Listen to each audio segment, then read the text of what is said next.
talking about the Wesley girls issue. The case is currently in court. The school has been given 14 days to officially respond to, the allegations and all that. We're yet to get that happen. And then we'll move on to Pandai issue. The majority says that they will not allow the MP to enter Parliament today.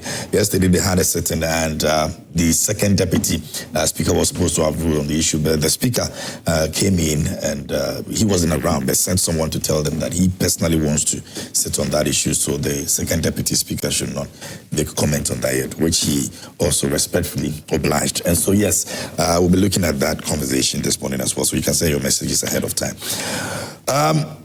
Let me start off with Doc, and I'm doing so because Doc, sits in a position where religiously he can actually give us something maybe from that perspective. Doc, is it even proper? I see it, by the way, went to Wesley Girls, okay, and she tells me this morning that when she was there, they were literally forced to eat.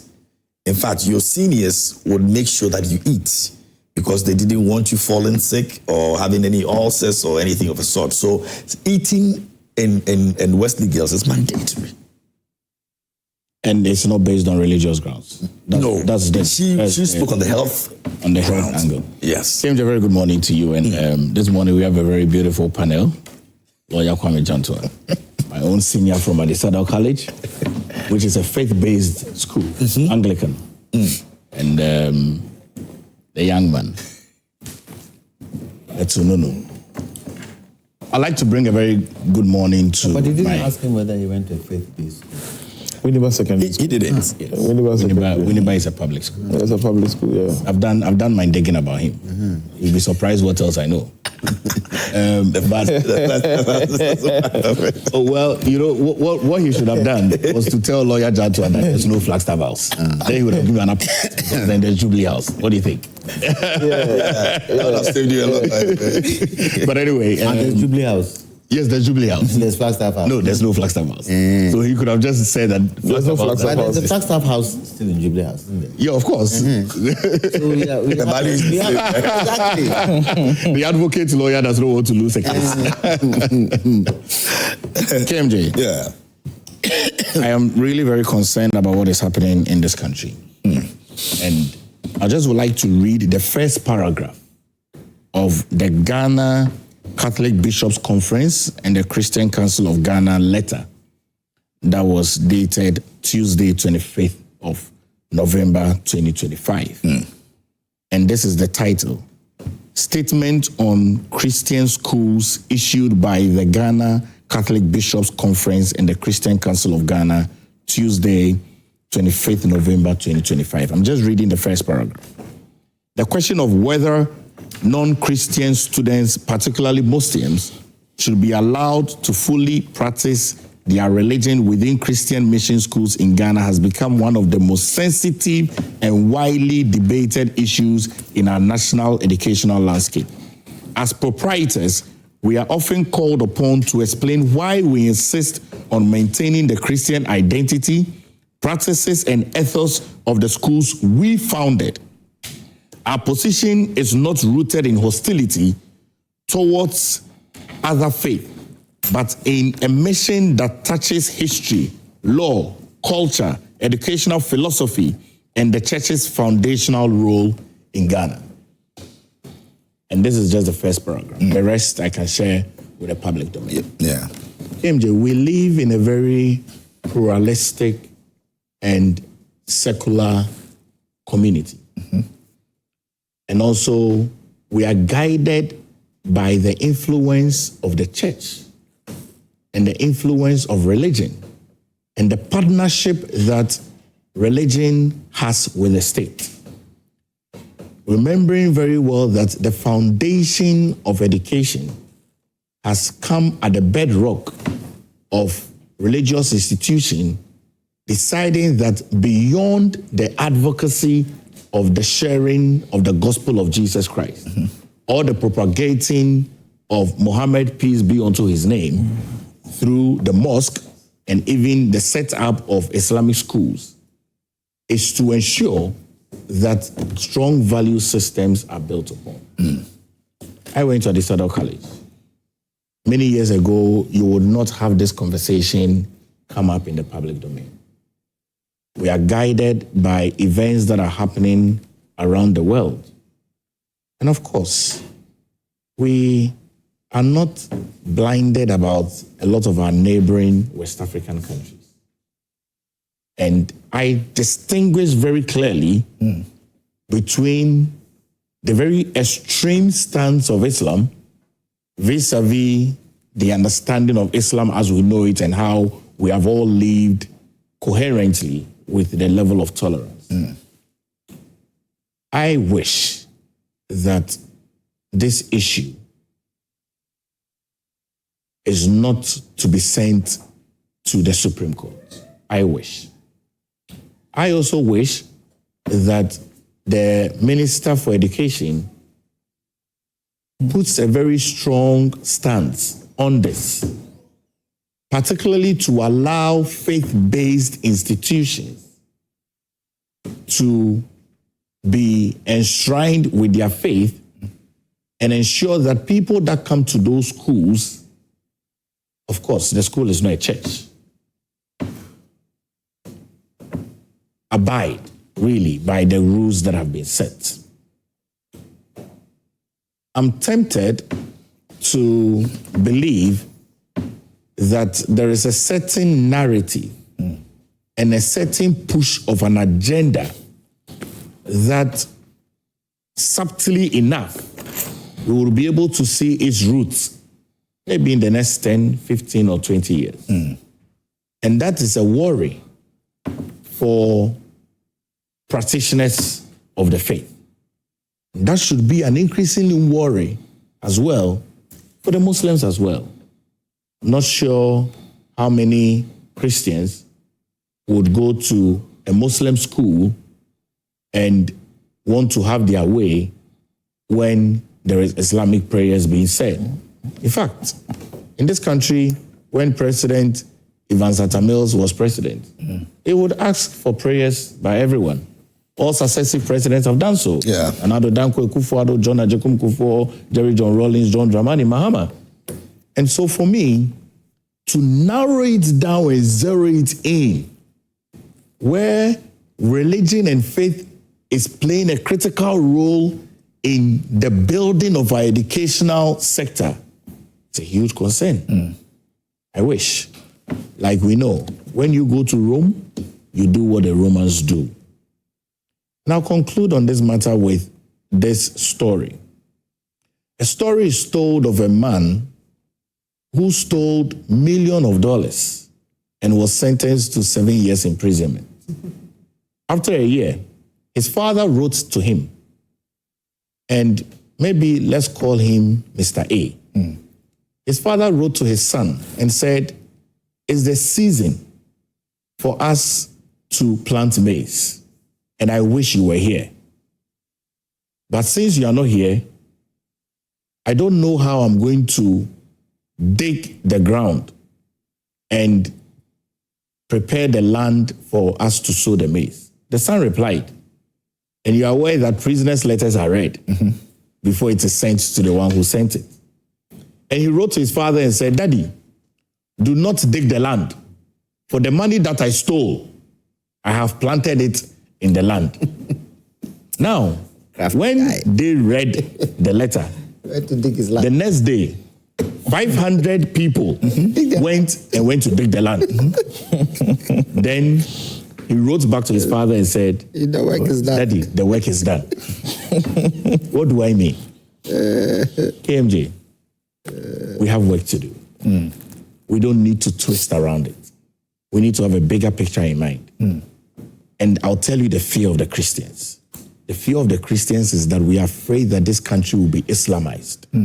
That's the strong fear of the Christians. From all the economical fathers I speak to, that's the strong fear that this country will be Islamized. So let's not do things that bring triggers that we are desiring to Islamize a highly populated Christian country, of course not a Christian country, a highly populated Christian percentage of this secularized country, Islam has grown from 17% to 20%. Christianity has also grown. But I think that we should co-exhibit and coexist with that level of mutual respect. Okay, thank you very much. Let me move on, and I'll come to you, Mettle. KMG, before I proceed, let me say a very good morning to our church viewers and a good morning to my seniors on the panel and to your very good self. I've not seen you in a while. I just saw you chilling in the land of Trump. And good morning to the CEO of Boss Energies. KMG, Ghana, we have had religious tolerance. This is a country where you see Christians, Muslims, and even traditionalists come together at a program, and then they all say their prayers. Yeah. This is a country where during Salah, you find Christians even celebrating Salah more than the Muslims. There's a country where when it's Christmas, next month, December, you find Muslims celebrating Christmas. So when it comes to religious tolerance, okay, as a country, we have done so well. You find Christians entering mosque, you find Muslims going to churches to attend weddings and naming ceremonies and others of their Christian friends and family members. Yeah. You find one family where you have Christians and Muslims living in one house, under one roof. So we've had religious tolerance. Now, let's look at the angle from where the faith-based schools, why they built their schools. There's a reason why they built their schools. They are not saying that they are not going to grant access to their facility if you are Muslim.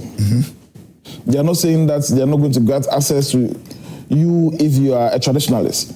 What they are saying is that when, no matter your religion, when you come to the school, you do what they do. You obey their rules. They are not discriminating against anybody from admitting you into those schools because you're a Christian, because you're a Muslim, because you're a traditionalist. Everybody is welcome so far as they are qualified.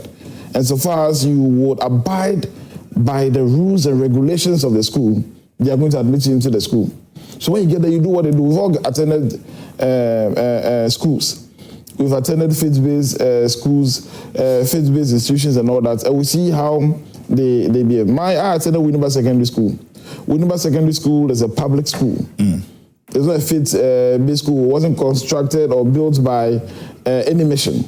It's a public school. So when you come there, the Christians, we do our stuff. The Muslims have where they pray. They have an area for the mosque where they pray. The Christians, we go for our church service, the Presbyterian denominations, Pensa, Nubsg, and all that. We have where we go and do our prayers. And there's nothing wrong. We all live together, the Christians and the Muslims. But this school, this is Wesley Saga. This is a Christian-based school. This is a faith-based school, and this is what they are saying, that you should abide by these rules. I don't see where the problem is with this. And if you know that this is a faith-based school and these are the rules and regulations that you cannot abide by it, they are not stopping you from coming there because you've qualified and because you're a Muslim or you're a traditionalist. They are not saying don't come. They've granted you access to the school. However, they are saying that when you enter the school, you do what they do. So I don't think this is an issue that should even be staying long in the media space as of now. I don't think it's an issue where we should be spending much time in discussing. We've had a lot of religious tolerance amongst ourselves.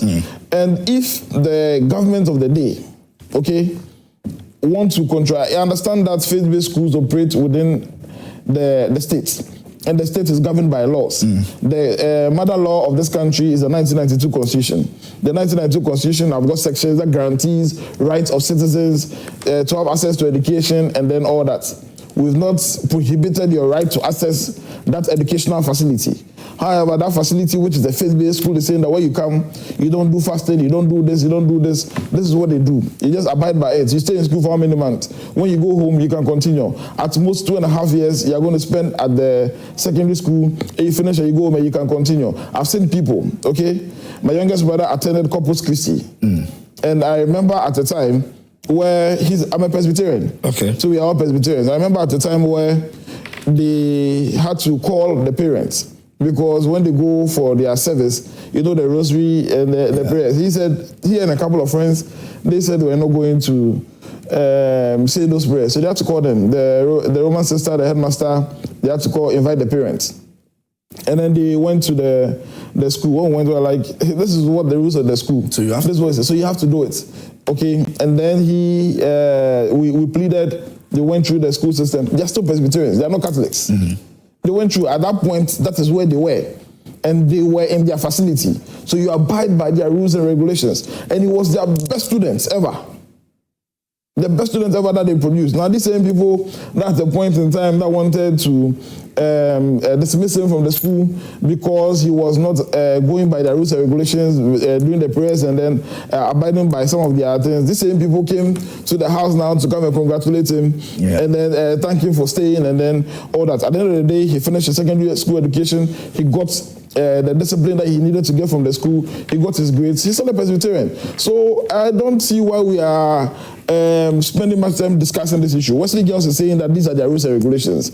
You've gotten access. They've not prohibited you from entering the school. Go abide by the rules and regulations, and then by 2.5 years you are done. You can continue whichever religion you want to practice. It's as simple as that. So KMD, this is not an issue that we should discuss, and everybody should tone down on this religious buttons that we are pressing. It is not good for all of us. Because when you start it and others also start it, the religious tolerance and peaceful coexistence that we've enjoyed over a period of time is going to be destroyed. Okay. So let's all stop it. Yeah, and that's where the real problem will be having, and we don't want to get to that point right now. Lawyer. Good morning. I must say I was very disappointed with the comment made by the Minister of Education. Highly disappointed. Especially with the kind of religious tolerance we have in this country. Mm-hmm. Christians go to mosques to celebrate with Muslims. Muslims come to churches to celebrate with Christians. So even on that basis, he should have been very circumspect in his utterance. I found it very disturbing. I remember secondary school.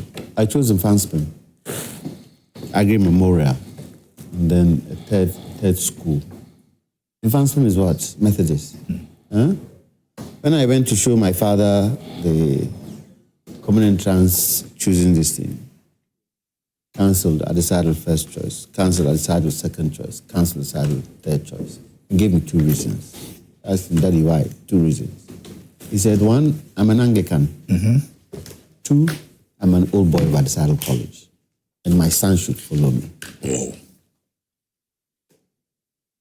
I don't see where the challenge is. I really don't see it. And the duty of responsibility, the number one duty of the responsibility is with the parent. Why do I say that? So I have a Muslim child, or my child is Christian, and I want my child to go to T.I. Ahmadiyya, which is a Muslim school. I know what that presents. And still I want my child to go there. And I allow my child to go there. Is it the fault of the school? No. Whose fault is it? You're the parent. The parent. You allowed it. So if there are Muslim faith children wanting to go to Wesley Girls, wanting to go to Holy Child, wanting to go to Adesado, wanting to go to Mfanspim, is it not the parent who decides? And if the parent has decided that the child goes to Wesley Girls, what's the problem? Because the parent definitely knows the rules and regulations of Wesley Girls. And also know that Wesley Girls is a Christian faith-based school. Period. Based on that, I haven't heard any politician talk about that particular issue. And they are stirring trouble where trouble is not meant to be. And the sad thing for me is that they are using children to stir that hidden agenda. Look, when I look through the world, Ghana is the only country with maximum, religious tolerance. Ghana is the only country. Name it. Look at it. And that religious tolerance we have, a lot of countries envy. So if they want to break it, they'll try every means to break it. And we, as Ghanaians, should not allow it to happen. And I agree with my brother.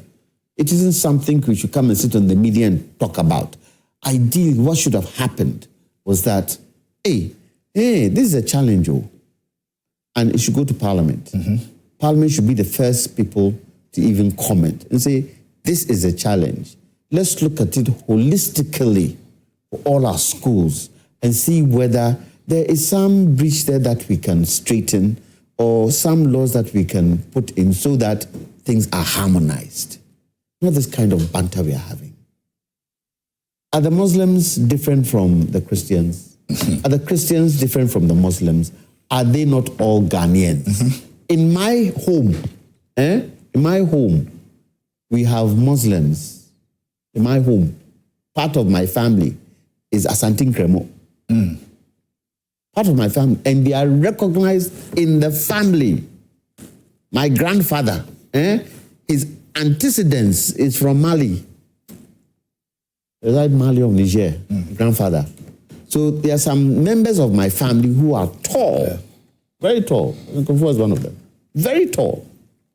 Are you saying that because I'm Christian, we don't recognize them in the family? They are part and parcel of the family.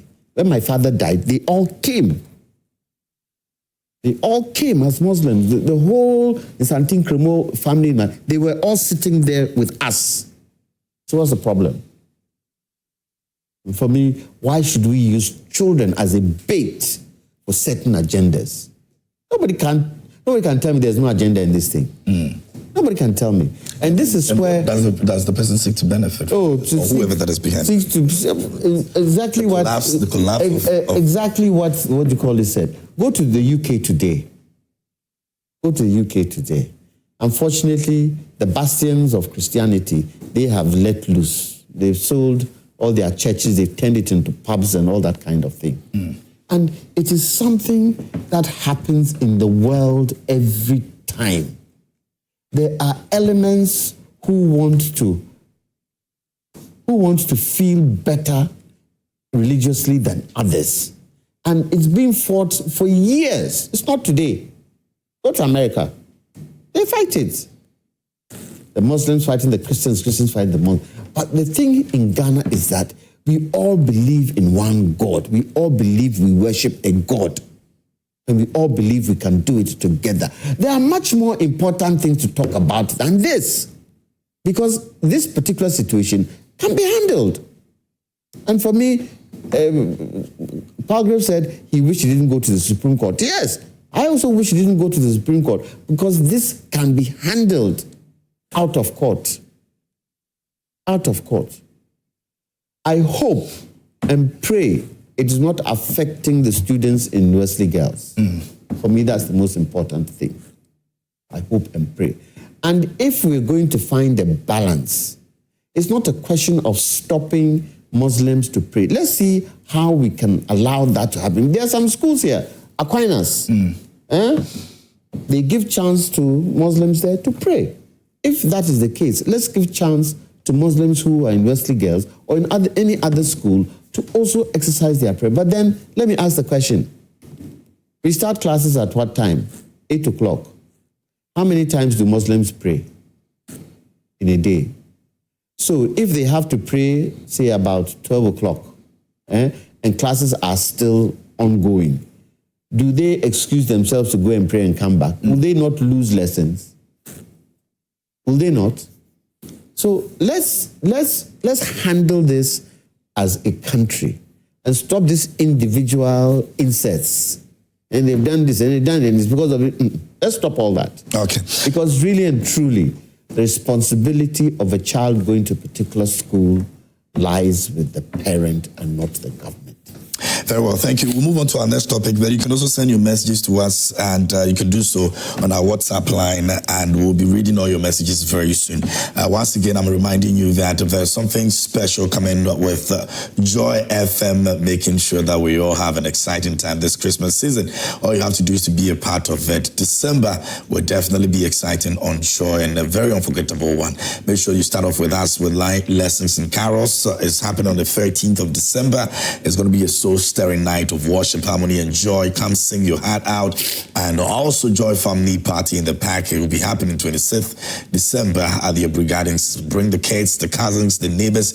It's going to be lots of music, food, music, and memories all day long. You don't want to miss out on that as well. And of course, we begin the year with a party of the year. 90s Jam comes up on the 2nd of January. We're kicking the new year off with Throwback Explosion, and you have to be there to dance to the Kool and the Gang, the Michael Jackson Thriller, and all of those. You know, I want to dance with somebody, Tina Turner, and all of that. So do well and come through. Let's have a great time together. It's Joy 99.7 FM, and Christmas just got better. We want to see you there. All right, I'll be telling you some more things you need to know, but again, I'll be reading some of your messages. We'll move on to our next topic, which has to do with the Pandai election annulment. And as of yesterday, I mentioned earlier that the Parliament House had a sitting on it, and both parties spoke. I mean, the minority and the majority spoke on this very issue. Now, the second deputy speaker was not allowed to pass comment on it. He understood that the speaker said that he wants to come and deal with it himself. So as to when he's going to sit on this issue, we do not know. But as it stands right now, the majority still believes that Honorable Matthew Ayindam does not have the right to be in the Parliament House, and they're going to do everything possible to stop him from entering the Parliament House. Tanko spoke on it yesterday. Dr. Tanko spoke on it yesterday. Well, Tanko spoke on it yesterday. That Dr. thing has been another conversation. So that's what happened. And so let's take a look at this when I come back. Computer Tanko. Yes, they said that we should remove that. Tanko Rashid. So you just mentioned Tanko Rashid. Computer. He's not a doctor. Yeah, that's why. By JTech standards, and even by Ghana's education, we learn hard to become doctors. It's not cheap. Oh, see, Dr. Palgrave. Let's take a look at what happened when we come back. This is the minority speaker, or Sahin Afiyomaki, speaking on the issue. The sad part of it is that the NDC candidates and his supporters were aware of the judgment before the day, to the extent that on the day of the said judgment, the regional minister led a team of NDC party faithfuls into the courtroom, anticipating the expected results. The minority said they are going to challenge the decision to its logical conclusion. Let me first speak directly to the people of Pandai. To the people of Pandai, your Member of Parliament, Honorable Matthew Nunoo, remains the sitting Member of Parliament for the Pandai constituency. He remains a full Member of Parliament. He remains a proud and active member of the Minority Caucus and the New Patriotic Party. Matthew Nunoo indeed appeared in the chamber of the House and was seated, and there was no issue until he rose to debate the 2026 budget. And that is when the minority said they were not going to allow that. According to Russell Nelson, the majority chief whip, as far as they are concerned, Matthew Nunoo is no longer a member of parliament. My block. All right. No, you don't want to know what's going on here. It's fine. Just concentrate. And so that's the minority speaker speaking on, in a press conference they put together on the issue. I'll start off with Dr. Palgrave. Okay, so let me look. Okay, I understand that we have the lawyer on the other side. So let me just go to the lawyer briefly. Lawyer Nomanyo is joining us this morning. Richard Kwame Nomanyo is joining us this morning. He's a constitutional lawyer. Counsel, good morning, and I'm grateful for joining us this morning. Good morning, KJ. I hope you're good. Good morning to your panelists, and then good morning to your viewers as well. Good morning. Great. The one major issue as of this moment is that the majority is trying everything possible to stop the Honourable Member of Parliament from entering the House of Parliament today. In fact, Rashid Tanko spoke about this yesterday on Joy FM, and he says that he's a persona non grata, and so he does not deserve to be in the Parliament House. What does the Constitution say about this? Yes, legally, from a legal perspective, the minority is right when they say that the Honourable Jnr is still the member of the third constituency. Now, when you look at the process, though we don't have the ruling at the moment, but we don't have the copy of the ruling, but we have a summary. So we cannot delve into the matters leading to the declaration of a rerun, but we'll look at just the procedure. Now, the judge has given a ruling, and according to the ruling, he has observed that the electoral process is flawed. There were irregularities in terms of Regulation 39 and 43 of CI 127.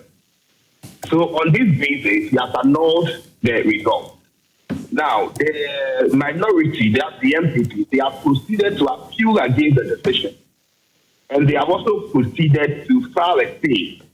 Now, when you file a stay, what it means in law is that the status quo remains until the stay is determined. If the stay is determined and it is granted, then the status quo will continue to remain until the appeal is determined.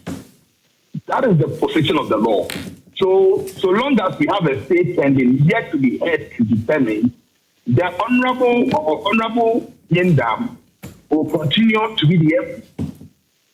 That is what the principle is. So if the learned justice listens to or hears the application for stay and deems it fit and proper to grant it, then the whole process, the status quo will remain until the appeal is determined. That is the position of the law. So it means that the majority has no case disallow him from entering the House of Parliament. Absolutely, they have no case. It's an illegality. They have no case. Minority is right on this one. So it is proper that they allow the honourable member to represent his constituency. So if the appeal, if the stay is heard, the stay they have filed, if it is heard, and in the court's wisdom, it's not proper to stay the process. If it is thrown out, they still really have the opportunity to repeat it, to go to the Court of Appeal to ask for a stay. If the Court of Appeal refuses, they can even proceed to Supreme Court. And you see, in law, stay and injunction, the moment you receive the service of these processes, it denotes that it's more as if it's in effect. Okay, the moment you receive a service of a stay or service of an injunction, the principle that you think that it is in effect until it is determined. That is what it is. All right. The next one will be, and this is because the speaker did not allow the second deputy speaker to speak on the issue yesterday. Now, and I'm not trying to let you preempt the speaker, but in this case, what do you think the speaker will likely going to be making his judgment on, based on whether he's supposed to continue to be in the House of Parliament or not? As it stands now, like you rightly said, I'm not in the head of the speaker, and I respect him so much. He's a blended lawyer, a very experienced one, and I know that he will abide by the text of the law. And it is so important for me to understand that the gentleman is competent to represent his people. So I'm expecting the speaker to rule and intimate to the House that he's still valid, he's still competent, he's still the proper person to represent the people of Pandai. That is my position legally. Thanks for joining us this morning, Council. I appreciate your time. You're welcome, sir. Enjoy your day. And that was Council Lawyer Richard Kwame Nomayo joining us. He's a constitutional lawyer and sharing his thought on that this morning. And I also have in the house another lawyer, so it makes the conversation, a doctor and a lawyer, so it makes the conversation well balanced. I appreciate them a lot this morning. Doc, I'll start with you. Well, you're NPP anyway, so that's so good. The majority seem to be pushing a certain button that the minority feels that they've done just too much. I mean, they cited a similar case where Judge Kwesi was also going through the same period, and they felt that they treated even Judge Kwesi's case more, proper than the majority is doing at the moment. KMJ, my greatest concern with what is happening now in Ghana is how young and fragile and volatile our democracy is. And that's what anyone who is in leadership must be guided by. The majority in parliament obviously have an overwhelming number of people that came out of the fallout of our 2024 general election. To be fair, we could have had more seats in parliament than we do now, had it not been for a constitutionally mandated body, which is the Electoral Commission, that has the mandate to come back to us as a people to declare the number of seats that have been won in Parliament and who has won the presidential in terms of the elections. But as you are aware, the former flag bearer, by his own mandate, decided to concede. And I recall how I saw at the time leader Afenyo Markin running across the length and breadth of this country, trying to save and protect his colleagues whose seats were under threats from the NDC opposition. I watched him when he went to Nsawoma Dweji, to another press constituency. They had to recount. In the end, they brought it to Tesano. I watched him when he went to Ablekuma. I watched Afenyo Markin when he went to Okankwe Central. I watched Afenyo Markin when he went to Tema Central. I watched him on the floor of Parliament on the 6th of January 2025 when he defended my younger brother, Ernest Kumi. May he so rest in peace. He was in Adisado College. And so Afenyo Markin has stood out as a leader in this contest of making sure that the people that have been voted into office by their constituents represent their constituents in Parliament. And I'm glad Richard made it very clear that the majority of the NDC in Parliament by this government is really erring on the side of caution. Look, our democracy is so fragile. I look at the threats of security that we have in this country and the record of data of incidents and triggers that I have from the 15th of January till date. It's so alarming that we don't expect the majority to be doing this in Parliament. It could trigger anything that none of us want. Of course, you know what happened in Guinea yesterday, Bissau. Military takeover. Absolutely. They've had history of that. We are bordered by Burkina Faso.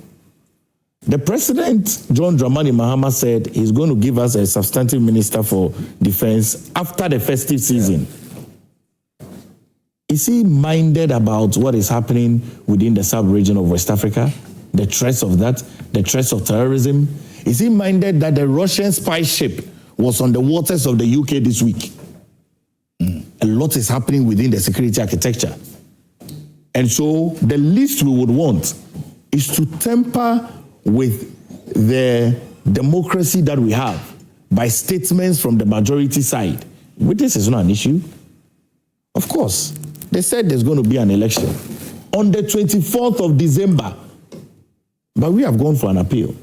Why don't you exercise patience? Why don't you exercise restraint? Why are you wanting to push people beyond limits and levels? I stand with the minority in Parliament on this decision. And you see, we were in this country when the Chief Justice went through vetting. And I made a statement that the minority's non-participation in the vetting processes does not augur well for the independence of the judiciary.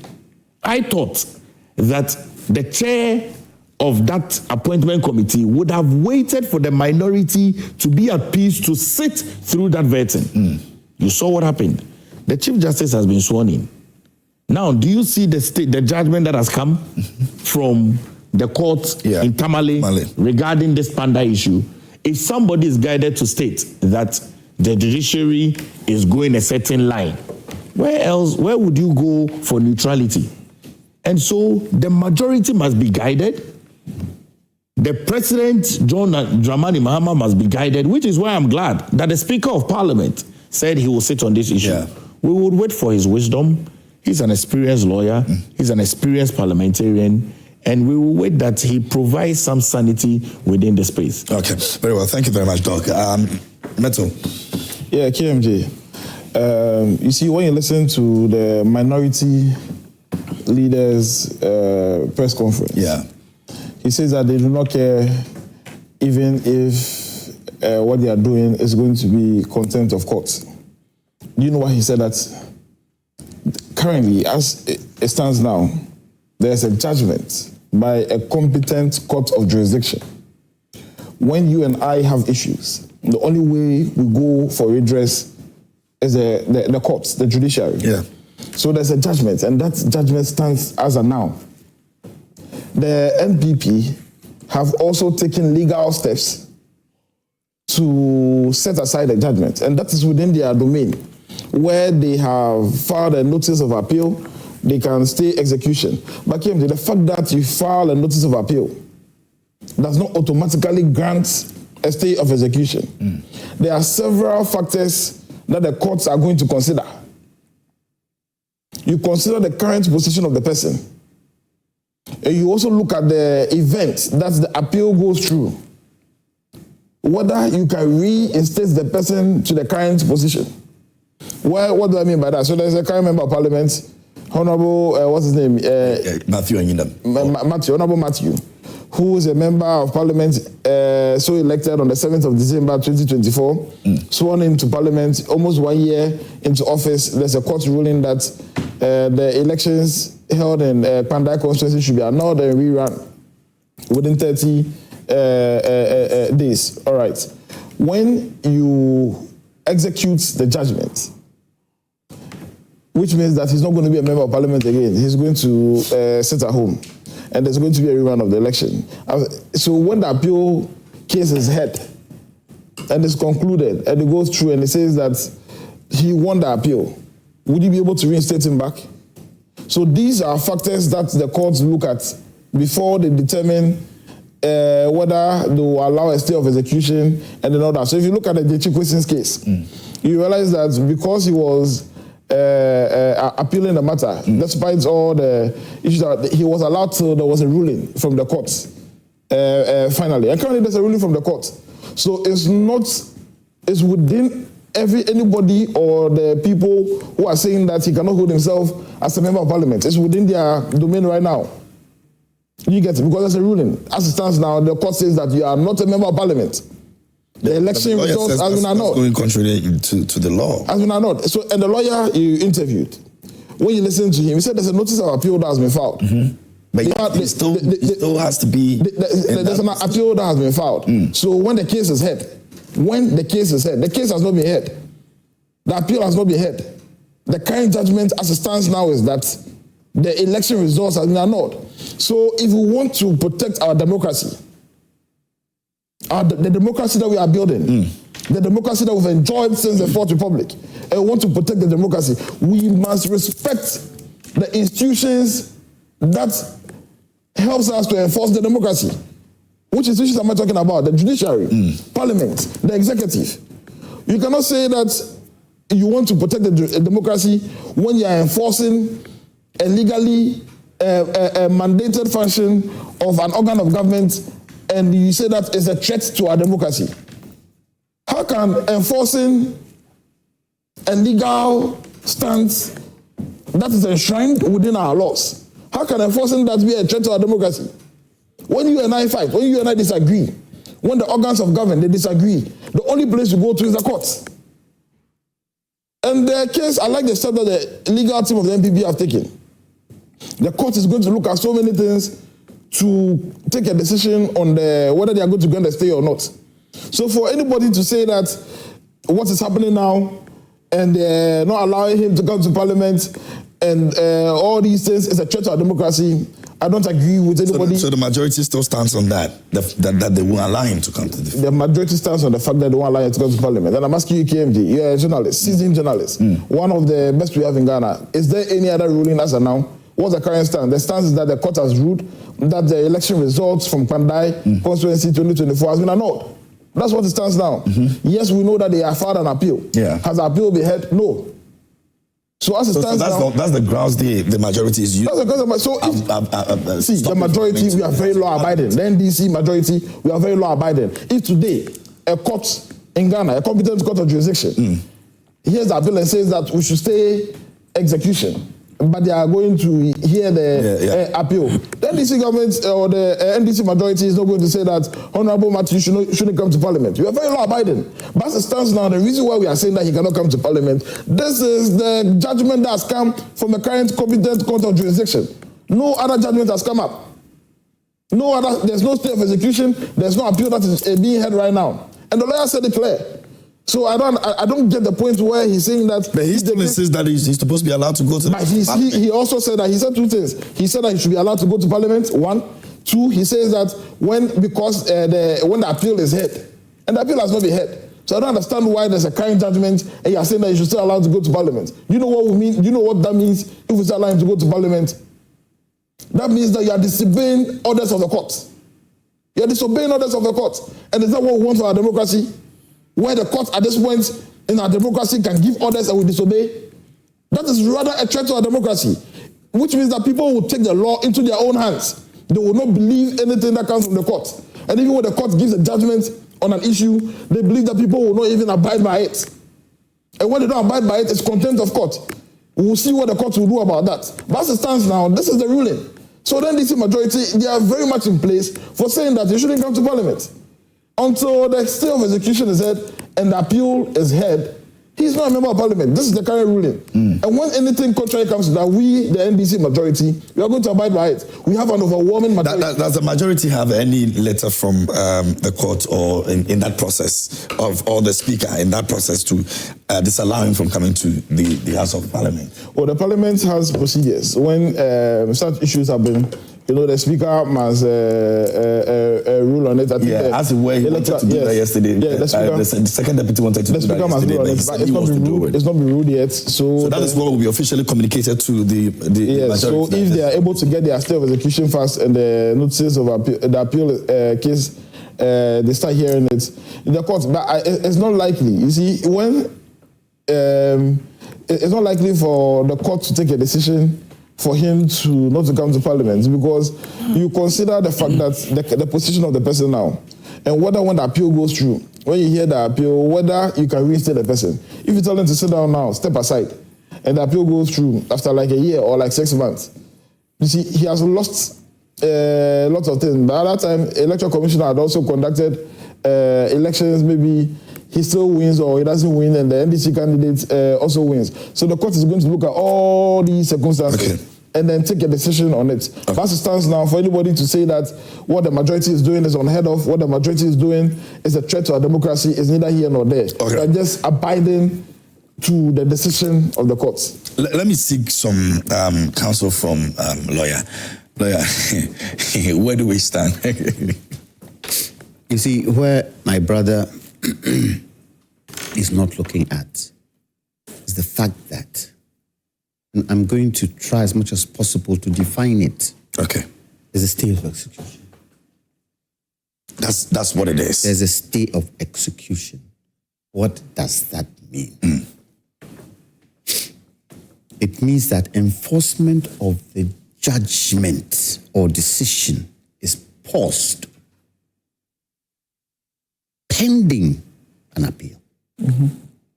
Now the question is, because it has been stayed, can the individual still act in his position?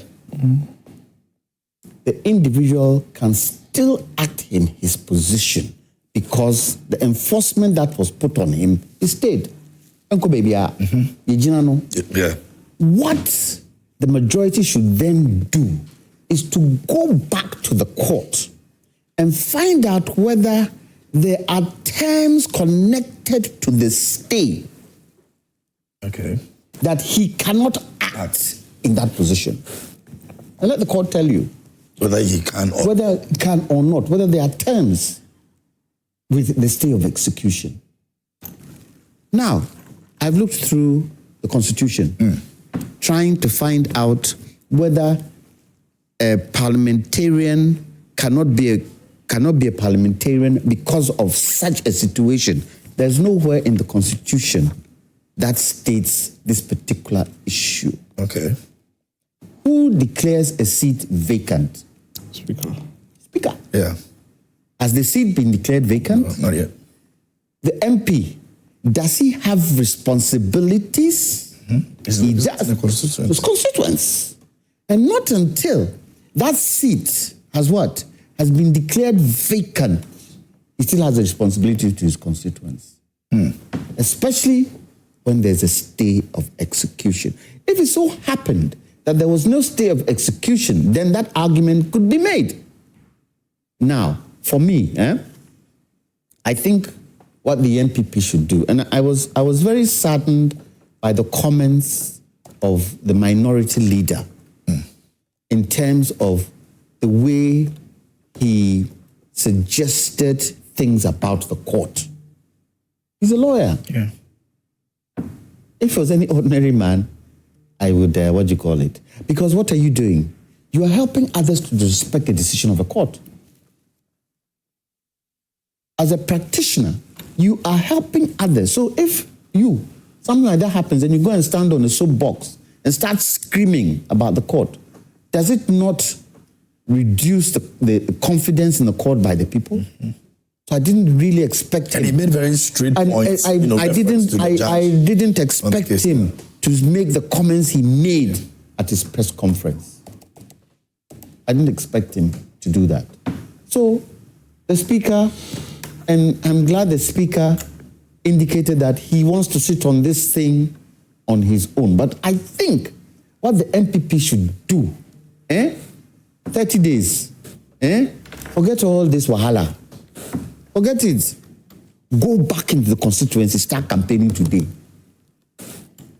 Start campaigning today. Yes, for the rerun. Start campaigning today. Get all your people, everybody, go in there, start campaigning. Likewise, NDC, go in there, start campaigning today. 30 days will come. When was January 1st? 2025. What's today? So 30 days is what? Like yesterday. And stop all this kerfuffle. It doesn't help anybody. It helps the media because they can talk about it and there's something to discuss. But really and truly, if I were Matthew Yandam, I wouldn't even go to Parliament. I'll go straight to the constituency and start campaigning if I want my seat back. Yesterday on Newsfire, he said that the Newsnight, he said that he has a mandate from the people to actually do his job. If the speaker says that he should not come to the Parliament House, he will not go there. Yes, he's strong. And this is what I'm saying. Yeah. It's the speaker, it's Parliament that declares a seat vacant. So far, nobody in Parliament has declared that seat vacant. Ideally, what should have happened when Matthew walked into Parliament? The marshals and the clerks would have walked him out. Did they walk him out? No. Majority. He came, he sat in his seat. He heard everything that was going on and decided to stand up to speak. That is where the wahala started. Yeah. So why didn't they walk him out? Why didn't the deputy speaker tell the marshals, walk that man out because he's no more a parliamentarian? Can't do that. So let's stop this kind of thing. Look, it doesn't help anybody. This back and forth. And my good friend, Dafiam Opo, who is chief whip, he's a lawyer. If it is not politics we are playing, he's a lawyer. He knows the law. He knows he can go and find out the terms of the stay of execution from the court. And once you find that out, and the court determines that the man cannot place himself as still an MP, then he stays away. Simple. Okay, let me do some messages. I'll come back for wrapping up comments and then we'll be done for this morning. You can send your messages to us and I'm still reminding. And my learned friend on the other side was right. Yeah, by his argument. Richard. Yes, he was right. All right, so let me see if kindly give me the messages if we're ready so that I can just run through them real quick and then we'll move on to our last comments. But I would like to say a big thank you to Franco Trading Enterprise. News Flash is proudly brought to you by Franco Trading Enterprise. Still phones, Papa Fee.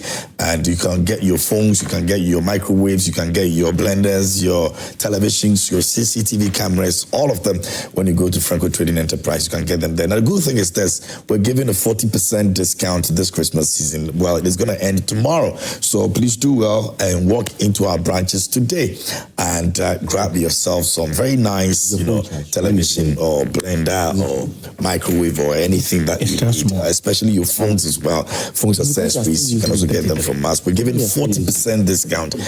Check on our website, www.francotrading.com, and give us a call as well. Franco Trading Enterprise says still phones, Papa Fee.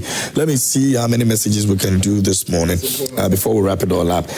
This one says, good morning. Okay, I think that's an old message. Let me go to this one over here. It says that,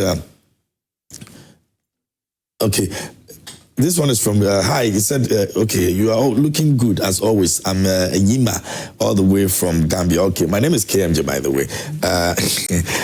Please tell that, okay, I think I've got, okay, let me go up. There you go. Oh, my producers, what happened? This one says, greetings, KMJ. The NDC is building an interesting Ghana for the near future. So many unusual things have happened during this Mahama administration, which will bring a very serious situation to this country. Look, if you journalists don't wake up and speak for or against it, and you guys take everything for granted, it will come back to you heavily as well. You see how the NDC guy is defending the matter? Interesting days ahead. You couldn't pay teachers allowances.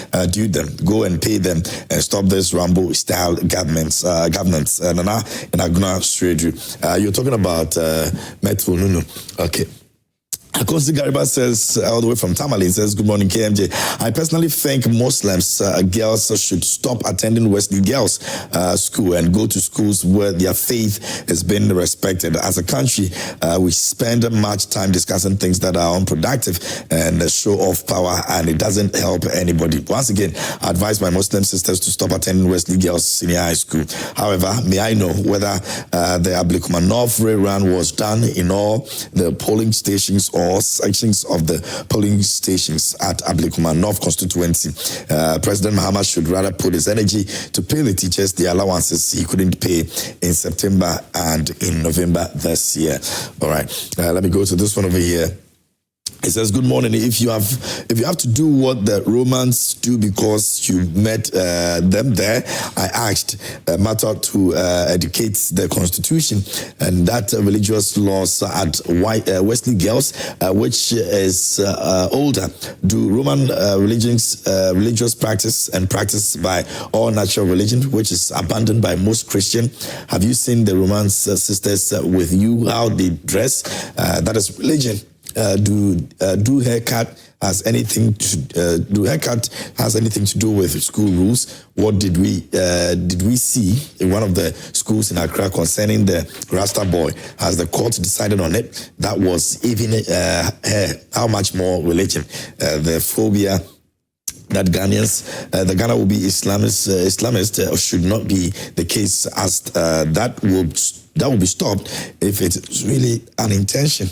If the religious leaders, fail to resolve this over the years, then let the courts decide. Thank you, Malik. We can do better. All right, Malik, I've heard you. The rerun should be only in those 41 polling stations where the irregularities happened. I don't know why the court should order the EC to rerun in the entire constituency. This is not a rerun, but a well-planned and rehearsed by-elections. Greetings to Honorable Chris Nana Lloyd, incoming MPP, National Youth Organizer. Okay. Good morning, Joy Prime. I'm Habib Konate from Alaba. This morning, I'm very disappointed with you guys in this program. So your fear is this country will be Islamist. So you have to force children to your faith. Then you get it wrong. This case is not about Muslims, but human rights, children's rights to practice what they believe. You can't be a Christian by practicing Islam, or Islam by practicing Christian faith. You can't stop someone from from practicing their belief. Some practice every day, some every week. I'm very disappointed with you guys about supporting this. Okay. Gassi is in Kukubekum, and it says the NDC representative in your studio seems not to appreciate the legal basis for allowing the MP to attend Parliament. Unfortunately, some of our political commentators are so focused on party politics that they neglect to broaden their understanding beyond what their parties tell them. Ghana cannot progress with this kind of mindset, and that's Gassi. Alhaji in Pig Farm says that, good morning, my brother. KMJ, in fact, the lawyer you called to talk to this morning didn't help matters at all. As it stands now, Honorable Matthew is no longer a member of Parliament based on the judgment from the courts. And the lawyer in the studio has rightly explained that for you. So are you now challenging the lawyers? Stay of execution. You're not a legal man. I know. But so we'll come back and do that fight between you and you and lawyer John Tova. It depends on how we are looking at the issue. No, but you didn't argue what the lawyer said. He said that. I didn't want to go. Is a senior. Okay. Very well. He says that. Let me quote. He said Matthew Yindam to stop holding himself as a member of Parliament for Pandai. So based on what that he should be allowed to take decisions in Parliament, let's learn to respect our courts. My brother, did you hear Afeoma Kings yesterday and the attacks on the judiciary? The kind of words that was used yesterday by Afeoma Kings yesterday was totally unacceptable and must be made to face the law. Yes, I think a lawyer also mentioned that as well. The court's ruling the ordering rerun of the Pandai parliamentary elections is yet another damning indictment of the Electoral Commission's gross incompetence. These irregularities did not occur by accident. They are a direct result of an EC leadership that has consistently displayed recklessness, negligence, and a troubling disregard for the process. Daniel Akaliok. I agree to that comment. Really agree to that comment. Unfortunately, that will be our last comment because our time is up. And well, I'm sure you're well aware of what is happening with the EC2 right now. So our EC has a problem. Our OSP has a problem. all of them, people are seeking to take them off the opposition. Ghana is an interesting place, man. Someone sent a petition to Parliament to remove John Dramani Mahama. Is it? Yeah, it was about 2-3 months ago. It's an interesting country. I mean, is there that been issue? Oh, okay. That is done what? Well, I don't know. With the good governance that we are enjoying the KMG. You know, you gotta overdo everything. Overdo everything. There's one man who actually went on also on the demonstration. I think he also wanted someone removed or something. Yeah. Like very soon that was the OSP. They remove you in the country. Yes. itself. Anyway, we are facing challenges where market women in Mokola are robbing off expired dates on products to sell them. And cocoa sellers within the market are buying expired milk powder and cooking food for children to go and eat. We won't talk about that one. Wow. We will not talk about that one. Even that can kill. Protection that we bring. That can kill. They are adding things to it. And the responsibility of those who are supposed to inspect and make sure that doesn't happen. We don't see it. We don't see it. The river that flows from Eastern region. Oh, I forgot the Ayensu River has been cut by Galamsey. And it's affecting people in Konyako, in the central region. And they now have to buy what do you call it, water. And people are making money out of it. We won't talk about that. We are talking about this.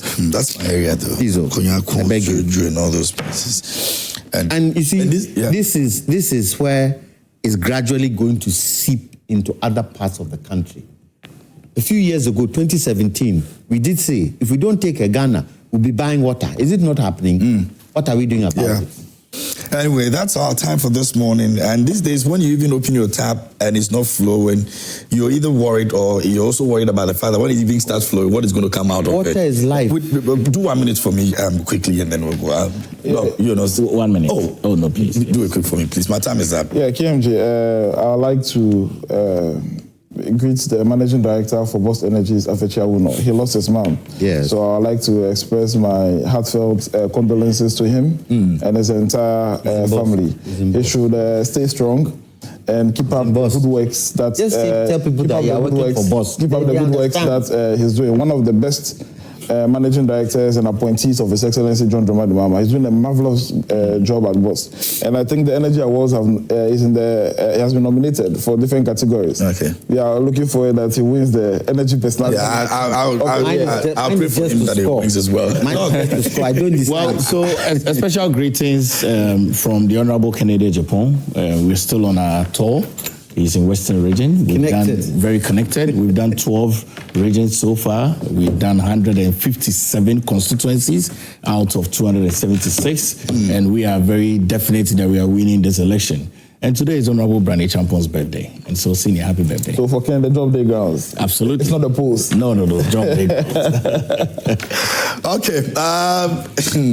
Let me say a big thank you to those who sent their messages as well. Unfortunately, we couldn't do all the messages. Forgive me. Hopefully next week we'll be able to do that for you as well. And thanks to my gentlemen for joining me this morning here on the show as well.